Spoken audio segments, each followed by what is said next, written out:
morning, everyone, especially to you, sir. Good morning. So, my topic is about the performance test questioning tool. So, this tool helps teams to ask the right questions during performance testing, ensuring a comprehensive and efficient process. So, performance is pasundayag or how well something works.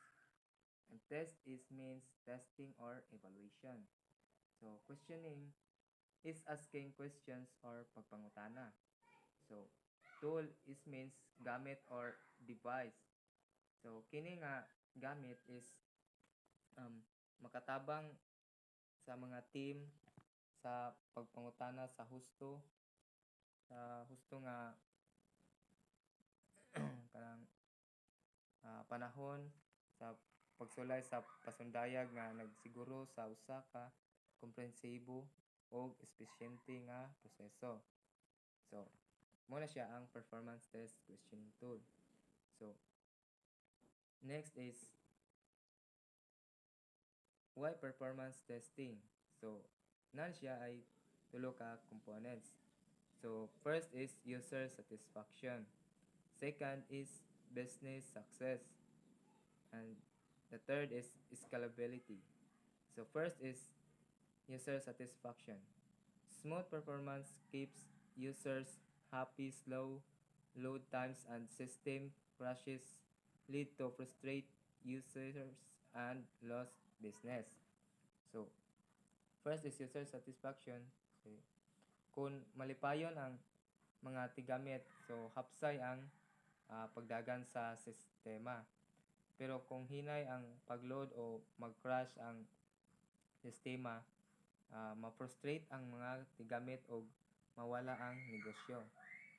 So, second is business success. So, a well-performing application equals a successful business. It can handle peak traffic and avoid outage, resulting in higher sales and customer loyalty.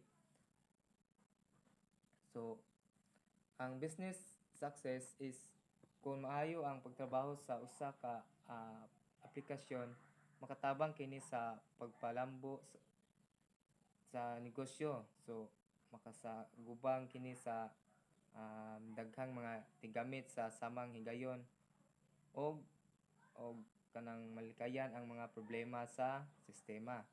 So, makatabang sa pagdugang sa kita o paghimo og mas daghang loyal nga mga customer. So, for example, ani is ang food delivery app. So, usa ka app sa paghatod og pagkaon ang kanunay nga crash. So, nga nagpugong sa mga tigamit sa paghimo og mga order o pagsubay sa ilang mga paghatod. So, ang mga customer is ma-frustrate o mobalhin sa mga app sa competition o ang mga kumpanya sa paghatod og pagkaon. So, mawad-an og negosyo o kita. So, third is scalability. So, performance testing ensures your application can grow with your business needs. It helps you understand how your system will handle increased traffic and usage. So, scalability. So, kung maayo ang pagka-scalable sa imong um, aplikasyon ug maayo ang pagsulay sa performance, so masiguro nimo nga makasunod kini sa pagtubo sa imong negosyo. So, makatabang kini sa pagsabot kung unsaon pagdumala sa imong sistema kung daghan ra ang mga tigamit. So, mao na siya ang three components sa performance testing. So, next is challenges in performance testing. So, first is missing critical questions. So, teams often miss crucial questions that can uncover critical performance issues leading to inaccurate assessments.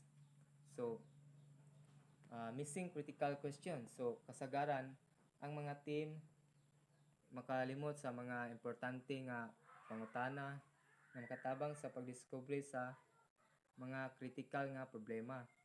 Sa performance nga moresulta sa dili husto nga mga pagsusi. So, second is lack of focus. So, performance testing can become too broad, leading to waste time and resources without addressing the core performance concerns.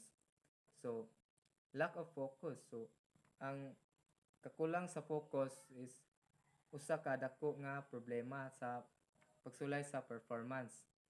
So, kung dili ka mag-focus, mahimo kang makalimot sa importanteng mga butang. So, dili ma-optimize ang imong aplikasyon o makuha ang dili husto nga resulta. So, third is time constraints. Time is a valuable resource and performance testing can be time consuming. Efficiently targeting the right questions save time and improves accuracy. So, time constraints. So, ang kakulang sa panahon is usa kadako nga hagit sa pagsulay sa performance. So, kasagaran, ang mga proyekto adunay mga strikto nga deadline og ang mga team adunay limitado nga panahon or mahimo ang kumpletong pagsulay. So, next is introducing the questioning tool. So, focus approach. So, our tool guides teams to ask the right questions by providing a structured framework for performance testing. This ensures a comprehensive and efficient approach. So, focus approach. So, kinahanglan nga mag-focus ang pagsulay sa performance aron makasiguro nga ang mga pagsulay is epektibo ug makahatag og tukma nga mga resulta. So, for example, ang team nagprioritas sa pagsulay sa performance sa mobile app ug sa panahon sa peak hours tungod kay kini ang panahon nga adunay daghang users. So, next is key features of the tool. So, first is the tool provides a comprehensive list of target questions categorized by performance testing phases and areas of focus. So, it means ang gamit is naghatag og kumpletong lista sa mga pangutana nga kinahanglan is pangutan-on nga gibahin-bahin.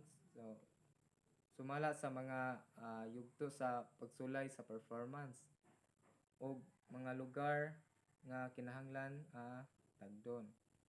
So, next is it features a user-friendly interface for easy navigation and customization, allowing teams to tailor the tool to their specific needs.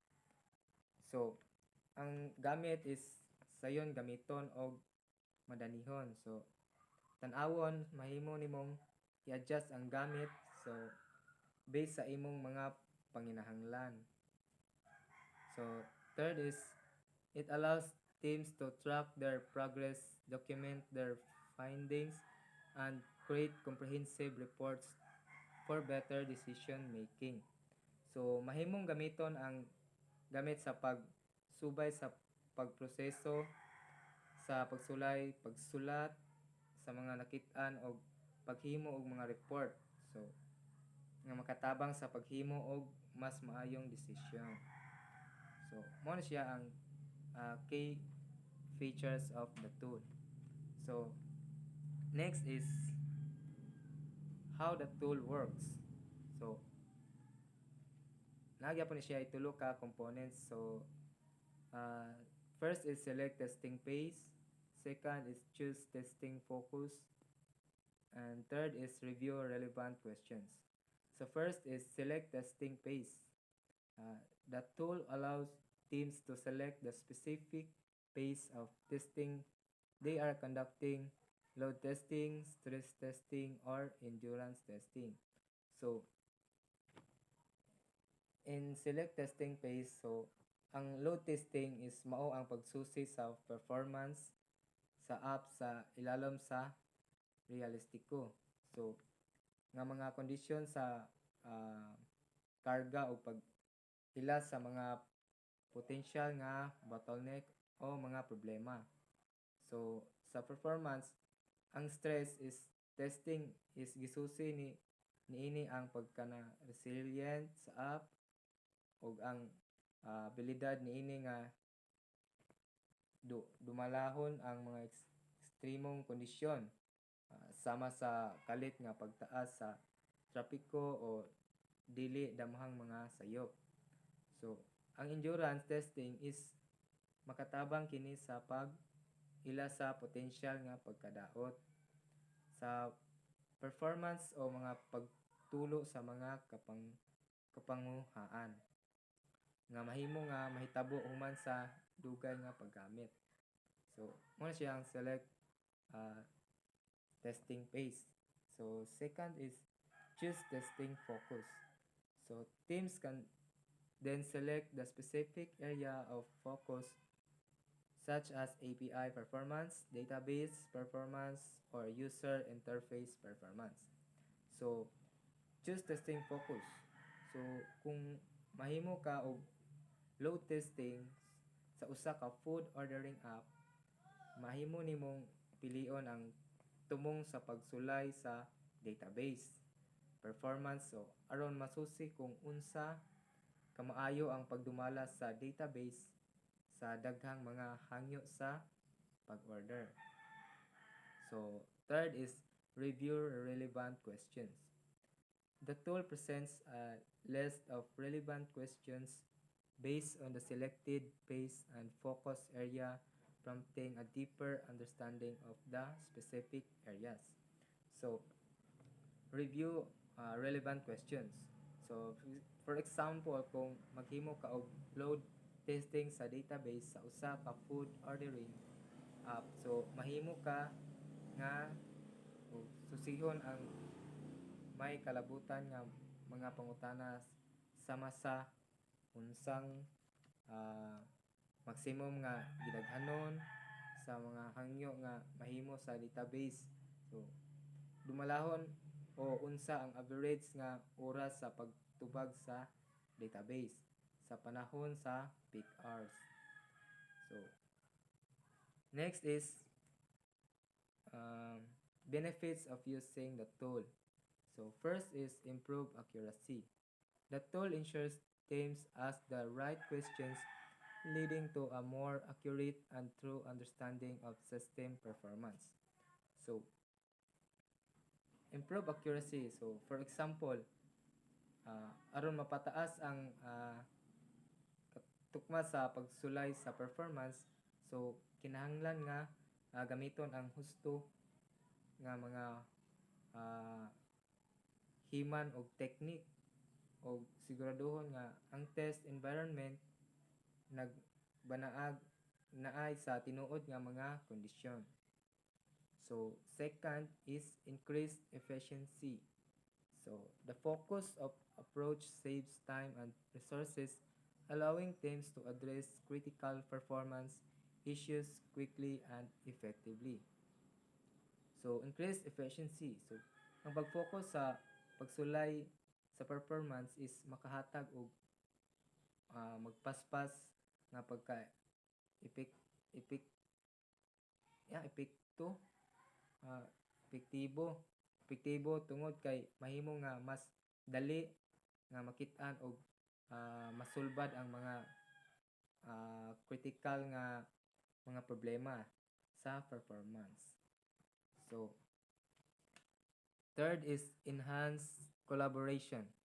So, the tool promotes better collaboration between developers, testers, and stakeholders by ensuring everyone is aligned on the testing goals and process. So, ang enhanced collaboration is Ang ang gamit is makatabang sa pag-uswag o pagtinabangay tali sa mga developer, tester o mga stakeholders. So pinaagi sa pagsiguro nga ang tanan nasabtan. So ang mga tumong o proseso sa pagsulay.